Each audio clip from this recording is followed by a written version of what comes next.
Bueno, buenas tardes nuevamente.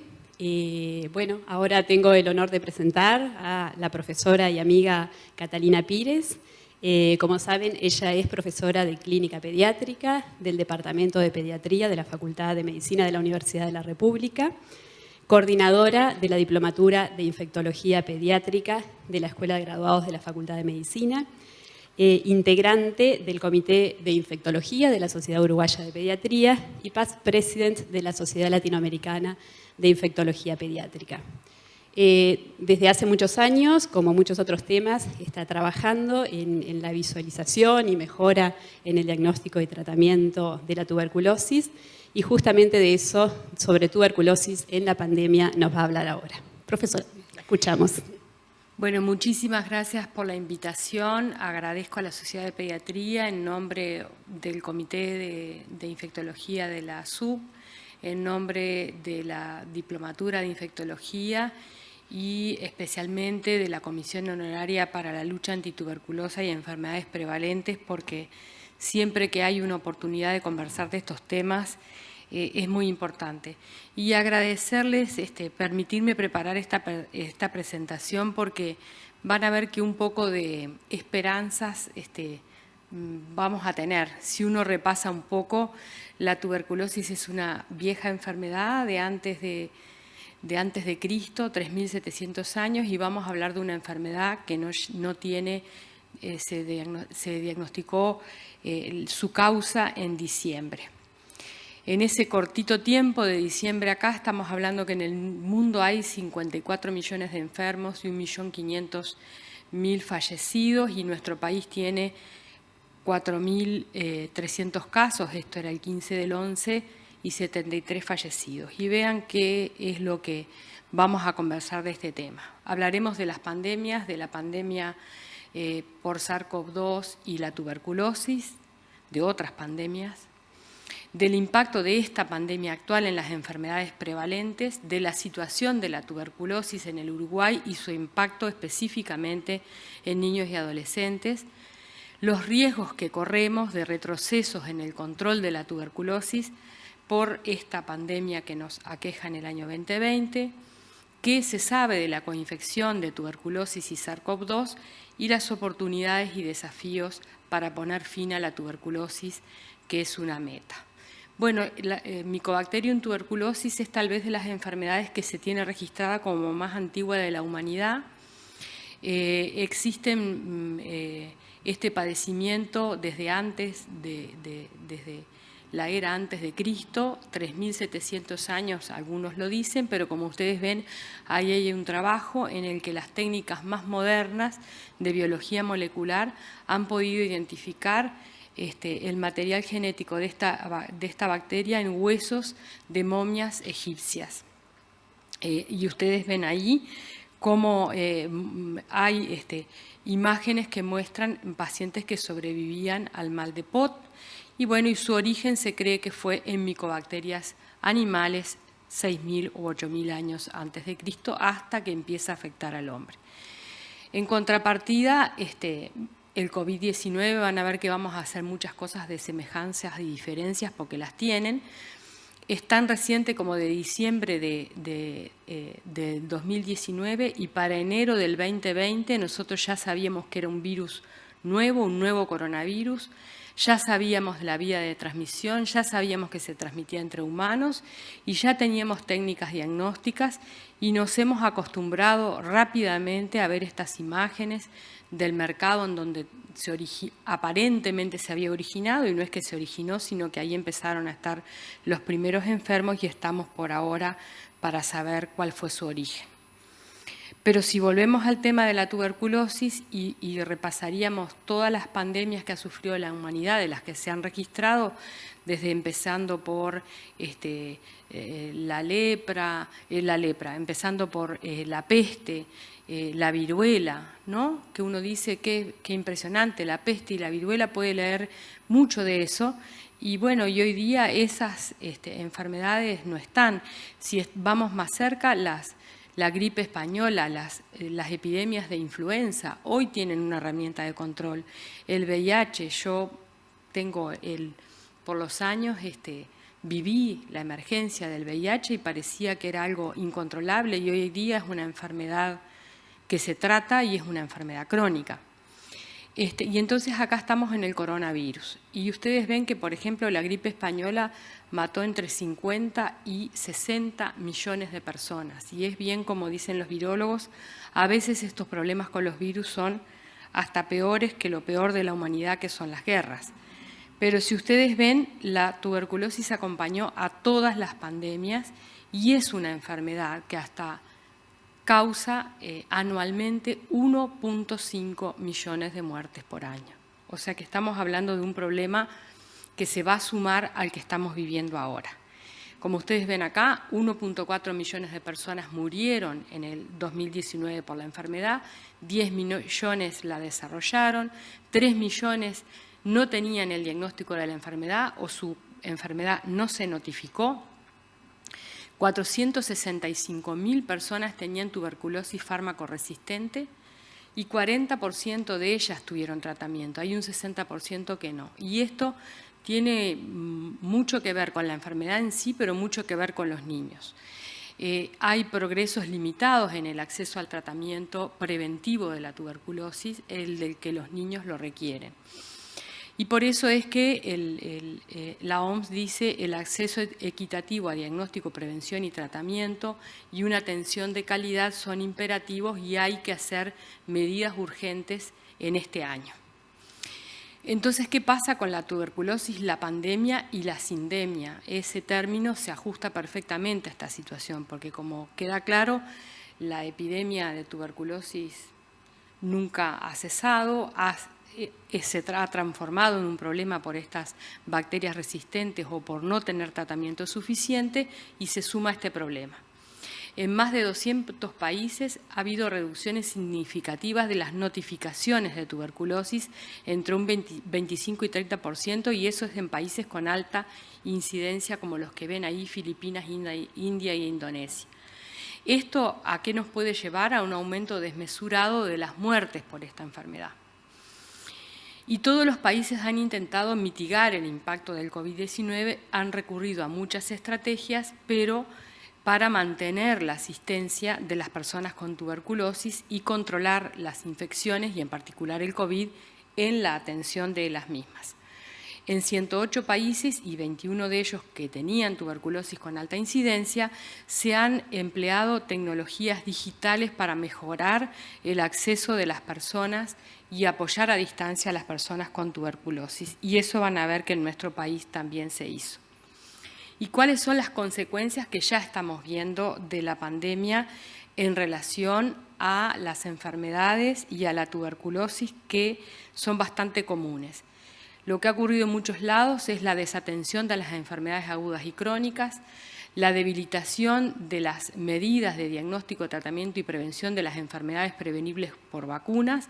Acá hay una foto de un sarampión, que era un problema del cual estábamos en febrero muy preocupados y seguimos preocupados porque sarampión, poliomielitis y la tuberculosis estaban en aumento en muchos países, muchos de los de nuestra región, y todavía son problemas que no se han controlado.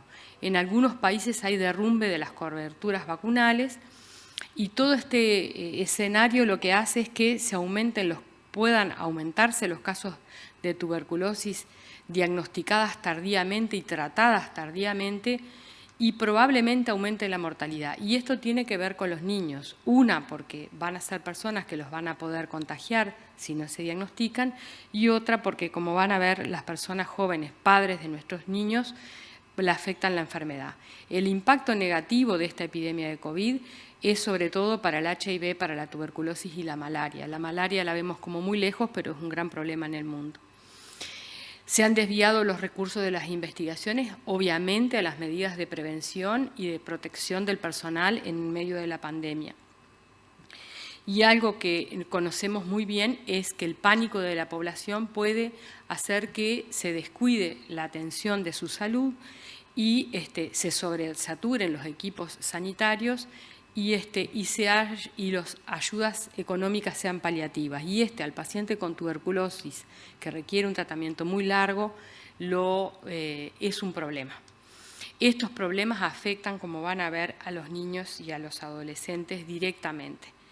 Hay muchísima información de estas dos enfermedades porque cuando esta pandemia empezó, lo primer interrogante que fue es cómo le va a ir a los pacientes con tuberculosis. O van a tener más predisposición al COVID o si el COVID los afecta les va a ir muy mal. Entonces inmediatamente se empezó a contestar en conjunto qué hacer las personas que tenían tuberculosis o se les diagnosticaba y que conocieran las dos enfermedades. Lo que tienen en común es que son enfermedades respiratorias y como ustedes ven, una es muy aguda, el COVID, y la otra podés tener tos o fiebre o síntomas parecidos, pero en general más prolongados de 1 o 2 semanas. ¿Qué tienen en común? Que las dos, una se transmite por el aire, la tuberculosis, la otra por gotitas, pero en ambos casos recomiendan consultar rápidamente y si se puede en un centro local o en un lugar de no mucho traslado, y las medidas preventivas son prácticamente las mismas. Y ustedes las ven ahí en esta infografía de la OMS, como son muy parecidas. Entonces, entremos a los problemas que atañen a nuestro país. Este es un informe que pronto lo veremos publicado y que lo vamos a poder ver publicado en la OMS porque nosotros contamos con un Registro Nacional de Tuberculosis que permite hacer los reportes al Ministerio, a la OMS, y permite tomar medidas ante situaciones que haya que controlar, y en eso estamos. El primer problema que nosotros tenemos es la incidencia. Si ustedes ven la incidencia del año 2000 al 2018, la azul es la que nosotros reportamos y la verde oscura es la que la OMS estima nosotros deberíamos tener. Y vieron que hay una brecha. La OMS estima, por ejemplo, acá en el 2018 nosotros decíamos que teníamos 28 por 100.000 habitantes y la OMS decía tienen que tener 30. Había 150 casos no diagnosticados. Para el año 2019 nosotros llegamos a 30, 32 por 100.000. Quiere decir que es de las pocas enfermedades que cuando más diagnostiquemos es que tal vez estemos mejorando la atención de la enfermedad y para nosotros los pediatras el evitar que los niños se enfermen. Acá está en el año 2019, en donde hay alrededor de 1.200 casos, y ustedes ven acá están los niños menores de 14, son estos 42 niños, pero acá están los de 15 a 24 que también nos atañen. Y cuando ven los prestadores, el 72% es público, pero más de un cuarto son de los sectores privados o mutuales de la salud, o sea que es un problema extendido. Esto es el cambio que tuvimos del año 2018 al año 2019, en donde, como van a ver, muchos departamentos llegaron a esta baja incidencia de menos de 10.000 por 100.000 habitantes, otros se mantienen en mediana entre 25 y 49 casos por 100.000, no hay ningún departamento con alta, pero si yo les mostrara el mapa de Montevideo, hay barrios de Montevideo que están con esta incidencia alta de más de 50 casos por 100.000. Entonces, ¿cuáles son los desafíos? Los desafíos que tenemos es alcanzar los objetivos de desarrollo sostenible que nos proponen, bueno, el fin de la tuberculosis, y como ustedes ven, para el año 2035, bueno, quisiéramos estar en este punto y nosotros estamos en estamos subiendo la incidencia. En tuberculosis esto no es tan malo, porque si siguiéramos bajando, tal vez es que lo que no estábamos haciendo es diagnosticando casos. Y eso lo demostró el hecho de que van a ver que los casos de niños aumentaron. Cuando los casos de niños aumentan es porque hay personas no diagnosticadas que los infectan. O sea que esto tan mal no está, pero miren cuánto nos costaría poder bajarlo. En lo que sí estamos bien es en la mortalidad, que la mortalidad pretende llegar a este punto en el año 2030 y nosotros nos estamos acercando. Entonces, esta incidencia habla de mucha transmisibilidad y la mortalidad en descenso ha mejorado, pero hasta hace poco nosotros decíamos pacientes jóvenes llegaban a los CTI gravemente enfermos de tuberculosis y fallecían ahí, y eso no es admisible para un país como el nuestro. Entonces acá empezamos a pasar ese informe que yo les mostré al inicio, el que va a estar publicado, y entonces habla de la tasa, que es esta, 35 por 100.000, habla de la incidencia en VIH, que no es de las más altas, y habla de la mortalidad, que es como el buen dato que tenemos. La mortalidad llegó a estar en 16 por 100.000, 16% y ahora es un 10%. Pero quiere decir que mueren 107 personas al año por una enfermedad que tiene tratamiento, que tiene un diagnóstico fácil, que tiene un diagnóstico, como van a ver, muy accesible en nuestro país. O sea que si mueren más de 100 personas por año por tuberculosis, esperemos que esto el año que viene o los números nos cierren diferentes. Y acá hay un problema para la pediatría. Si ustedes miran, la edad de los afectados es de entre los 25 y 44 años. La mayoría de las personas están en ese grupo etario y allí están los padres de los niños del Uruguay o de los adolescentes. Y entonces esto quiere decir que ellos están expuestos y entonces tenemos este resultado de los casos de la tuberculosis pediátrica. Ustedes ven que este es el porcentaje de casos, que este es el número de casos y como ustedes vieron pasó de ser 16, 13 a llegar a un momento en que llegamos a 50, 57 por el año 2012, 2014 y es de vuelta lo mismo. Tal vez el número de casos que tenemos ahora, 40 y tantos, o sea que salimos de esta cifra de 57, casi 60 y estamos en 42, pero tal vez hay niños que no se diagnostica la enfermedad. Pero cuando ven acá por las edades, la verde son los niños de 0 a 4 años, la azul son los de 0 a 14, pero como ustedes ven, los de 0 a 4 años y de 5 a 14 es la naranja, pero la mayoría de nuestros casos están entre 0 y 14 años. Eso quiere decir que están en un ambiente en donde hay mucha transmisibilidad y esto nos pone en una alerta de si esta pandemia de ahora aumenta los casos, aumentaría el número en niños. Y si ustedes ven acá, les puse el dato que tenemos ahora, 31 niños diagnosticados, 9 de ellos con confirmación bacteriológica. Tal vez haya alguno más porque esto es del mes de octubre. Esto lo seguimos muy de cerca por ese riesgo que decimos de si no estamos diagnosticando el número suficiente de casos. ¿Y quiénes son las personas que tienen más riesgo? Si la población general tiene una tasa aproximada de 30 por 100.000, si tiene la persona VIH, vive con VIH, aumenta a 900, si está privada de libertad, aumenta a 1.000, pero si convive con un bacilífero, aumenta a 3.450. Y eso le pasa a nuestros niños y sobre todo a los más pequeños que pueden convivir mucho tiempo con un paciente bacilífero. Las personas con mayor riesgo de que su infección asintomática pase una enfermedad tuberculosa, el primer lugar lo ocupan los niños menores de 4 años o menores de 2 años, y además de los inmunosuprimidos y los pacientes con VIH. O sea que nuestro tema es diagnosticar a estos niños que tienen contacto con bacilíferos, diagnosticar su enfermedad sintomática, su infección tuberculosa latente y evitar esta progresión a la miliar, a la rápidamente progresiva, a la que tiene cavernas o a la neumonía con derrame. Y sobre todo en este momento en el que nosotros no sabemos cómo están actuando las familias y las personas con tuberculosis, o tenemos información que se las voy a decir, pero como siempre, imagínense en este momento que hay más casos, si las personas tienen temor de acercarse a los lugares a llevar sus muestras o a buscar su medicación, podemos tener problemas. Hay noticias buenas y malas con respecto al tratamiento.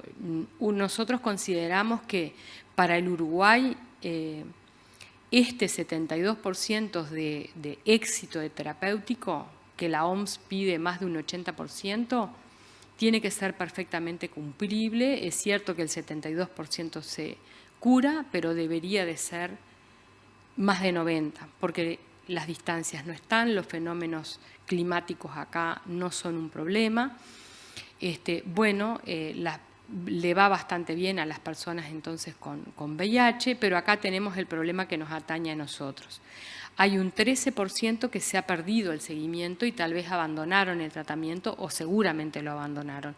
Y esto para nosotros en pediatría es un problema porque mantiene la enfermedad en la comunidad transmitiéndose esta tuberculosis. Ante este problema y ante la situación del COVID, la lucha antituberculosa tenía este estudio que comparó casos de personas que abandonaron el tratamiento contra las que no abandonaron para identificar quiénes eran los más propensos a hacerlas. Y como ustedes ven, sí, las personas con drogadicción, los desocupados, los que viven con VIH, pero sobre todo este grupo, la situación de calle son los que pueden tener más tendencia a abandonar. Entonces, durante la pandemia de COVID se recurrió a lo que recurrieron muchos países, que es a la videollamada para supervisar el tratamiento, que fue muy bien aceptado por los médicos. Llevó poco tiempo, entre 5 y 10 minutos, pero vamos a tener que insistir en este tiempo, en este tipo de tratamiento video asistido, dado que estamos en alza con la epidemia. Con el diagnóstico hay buenas cosas y buenas cosas para la pediatría, porque si acá los métodos moleculares, el 38% de los casos se diagnostica por esto, la OMS dice que debería ser mucho más, pero la pediatría es la privilegiada porque todas las muestras de niños pasan por los métodos moleculares y como ustedes ven, entre el año 18 y el 19 el diagnóstico molecular aumentó mucho. En los niños la otra buena cosa, si vemos el directo, es que estas barras amarillas son los pacientes que tenían 3 cruces de baciloscopía, muy bacilíferos, fueron bajando. Es bueno esa noticia para los niños, es bueno para los niños saber que aumentó la cantidad de cultivos rápidos en vez del Lowenstein Jensen viejo. Todos los materiales de niños se hacen en medios líquidos y el Ginesper también. Pero ahora vienen las cosas que no son buenas y son las que tienen que ver con la pandemia o sindemia, como le quieran llamar.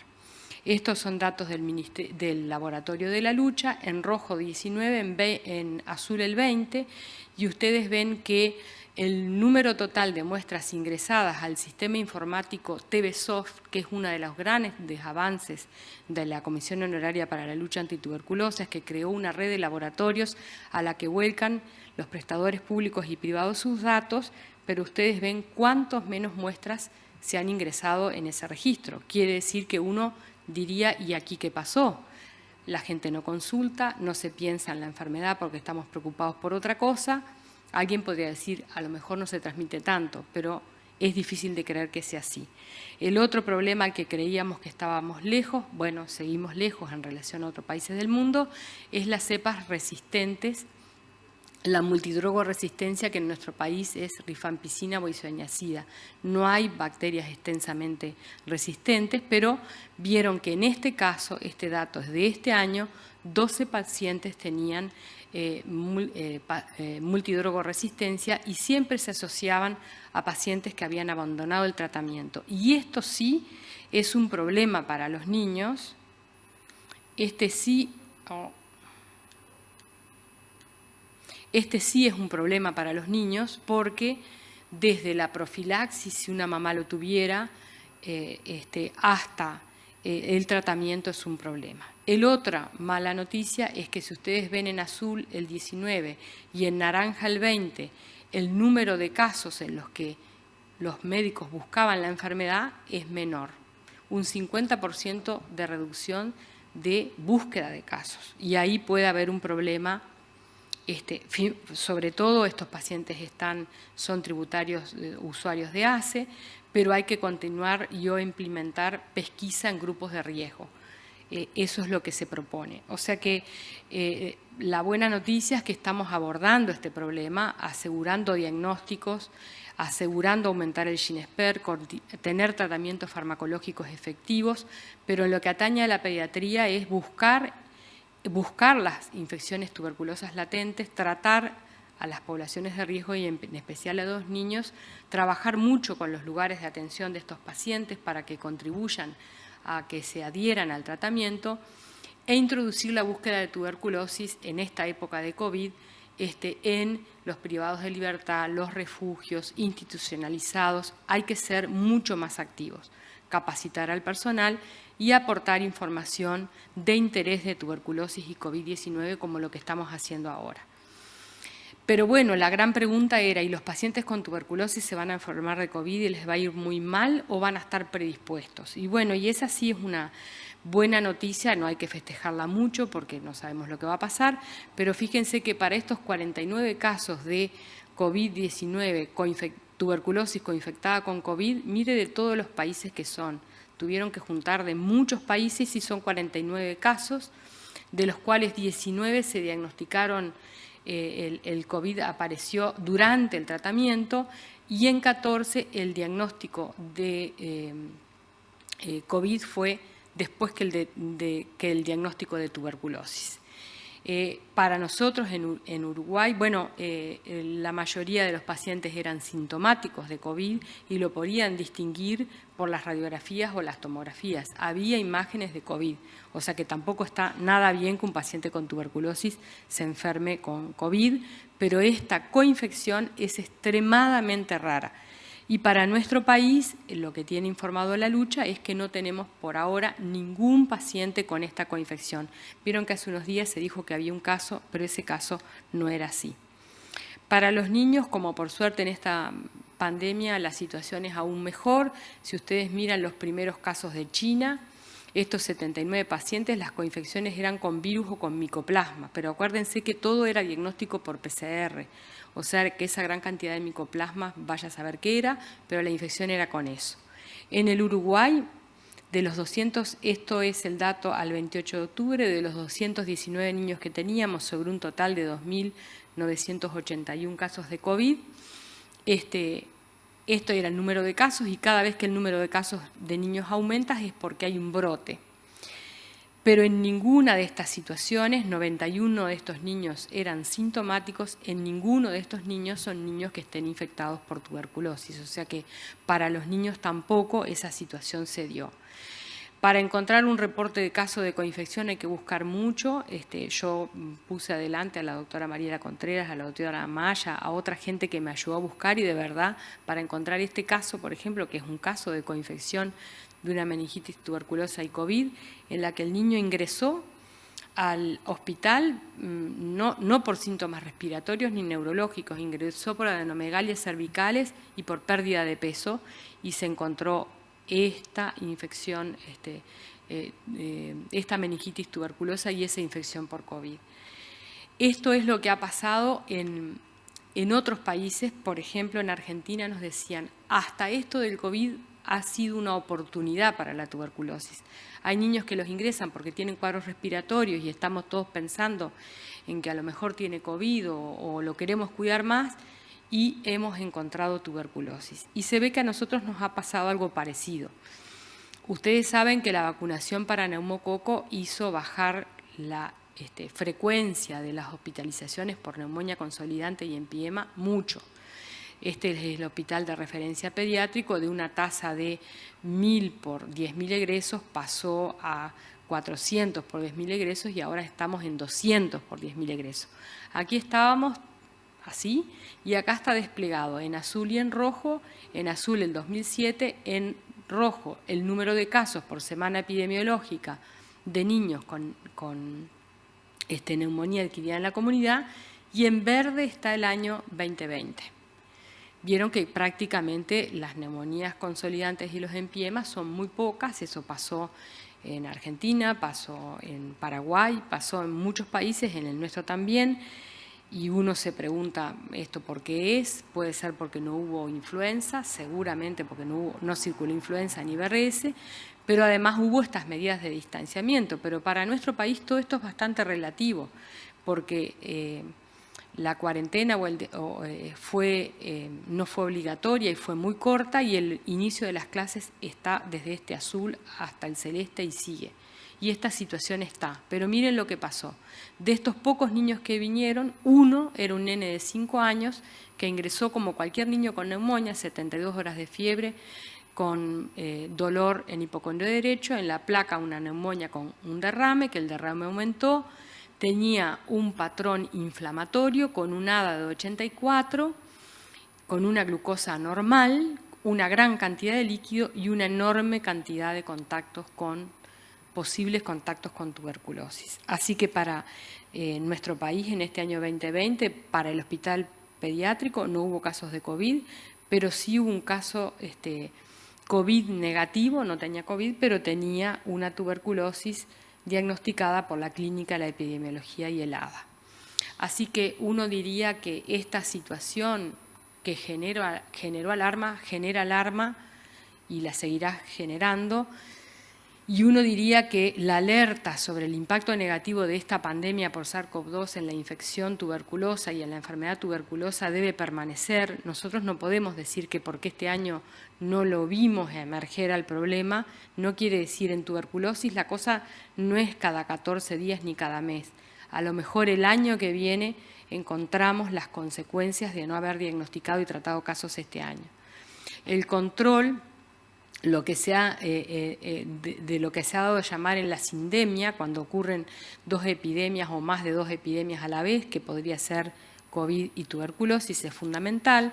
El diagnóstico de COVID-19 y tuberculosis en adultos y especialmente los que conviven con niños y adolescentes es clave, porque eso sí está en las múltiples charlas que tuvieron de COVID. Los niños se enferman de sus cuidadores, tanto de COVID como de tuberculosis.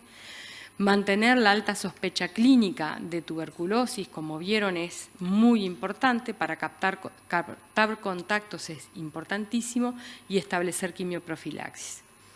La mira puesta en las enfermedades respiratorias puede transformarse en una oportunidad de diagnosticar tuberculosis y, en el fondo, una ventaja. Así que gracias por la atención y tal vez tenemos algunos minutos para preguntas.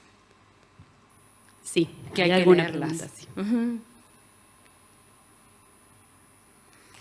Dice, el 13% de pérdida de seguimiento, de tratamiento en niños, ¿es en niños? ¿Este dato es en pandemia o previo a la misma? Perfecta la pregunta, no es en niños, es un dato general de los 1.016 casos del año 2019. En niños nos ocurre que a veces abandonan, y es bastante usual que se tenga que volver a empezar el tratamiento, lo mismo que la profilaxis. No es el mayor de los problemas, no lo es, pero la pregunta es muy oportuna porque muchas familias son bastante reticentes a admitir que si un niño está en contacto con un paciente básico. Ese es un cambio que aprovecho a decirlo, creí que alguien lo iba a preguntar. La lucha para evitar el ir mucho a los centros periféricos ha tomado esta determinación. Si alguien está en contacto con un paciente bacilífero, un niño, va a iniciar la quimioprofilaxis porque la tiene como indicación. A los 3, y se va a hacer una radiografía de tórax, porque si la radiografía de tórax es patológica, no va a ser profilaxis con isoniazida, se va a tratar como tuberculosis. Pero el PPD inicial, ¿se acuerdan aquel que tanto hacíamos, PPD y placa al inicio? No, hacemos la placa normal, empecé isoniazida. Al tercer mes se le hace el PPD, si es negativo la quimioprofilaxis termina y si es positivo hace los 6 meses. Bueno, ese es un cambio, pero no es un gran problema el abandono en niños del tratamiento. En el estudio multinacional con coinfección BK y COVID, ¿tuvieron peor evolución? No, eso es lo que tampoco se ve. Era una de las enormes preguntas que existía, si los pacientes con tuberculosis iban a tener peor evolución. Si miran en la cita y lo buscan al trabajo, sí fallecieron algunos pacientes, pero como saben, estos pacientes en esa tabla estaban todas las comorbilidades.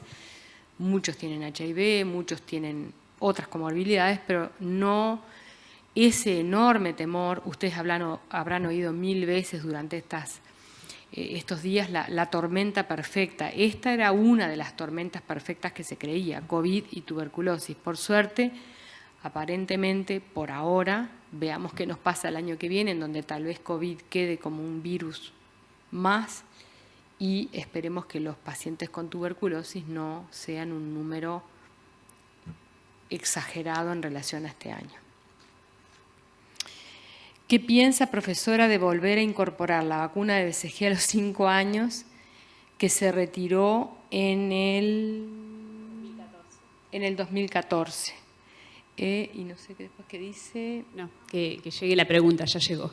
Bueno, entonces, de volver a poner la vacuna, hay un trabajo de Brasil que fue el que demostró que aquello que hacíamos, que vacunábamos a los 6 años con BCG, no previene de la enfermedad respiratoria pulmonar, o sea, no previene de que el niño infecte y que la enfermedad progrese a esas formas que decíamos, la forma progresiva, la forma neumonía con pleuresía o otro tipo de evolución.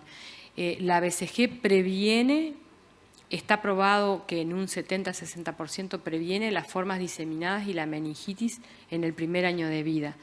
Pero si alguien lo quiere, después se los acercamos a la comisión directiva y se los hace llegar, pero hay bastante información de que no agrega y era ¿se acuerdan que era un esfuerzo logístico importante porque se vacunaban las escuelas? Era de la época en que la tuberculosis estaba muy prevalente.